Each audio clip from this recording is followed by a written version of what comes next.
môžem to povedať len z tohto pódia, ako sa mi to páčilo sa mi to dosť. Páčili sa mi ľudia, ktorí počúvali, boli milí, tlieskali, mali emócie a nechali sa nimi viesť. To znamená, že jazzový festival bol úspešný, lebo jazz nie je len hudba, jazz je životný štýl a je to niečo veľmi blízko improvizácie. A keď v živote človek improvizuje, tak je v podstate nezvyknutý na nič. A ako hovoria buddhisti, hovoria, že nezvykaj si na nič. Tak jazz je veľmi podobný, je to životný štýl, aby sme si na nič nezvykli. Ani na to, či vieme alebo nevieme hrať, ale či vieme reagovať a či vieme spolu fungovať. A takisto ako my, takisto musia fungovať tí ľudia dole.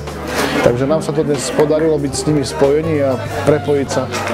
A tomu hovorím úspešný koncert a úspešný život jazzmana. Ak ľudia, ktorí s ním existujú, či v publiku, alebo aj niekde v zákulisí prežívajú ten príbeh s ním. A takisto, ak sa vyvíja aj doba, tak sa vyvíja aj jazz, vyvíja sa jeho podoba. Čím viac ľudí a odborníkov tvrdí, že vie, čo je jazz, treba si sadnúť a hrať, tam sa to rieši, na tom poli. Jazz je životný štýl a myslím si, že my, putovní muzikanti, ho tak žijeme, že naozaj pre nás hudba je reč, ktorou sa vyjadrujeme a vyjadrujeme sa najlepšie, ako vieme. Jazyk.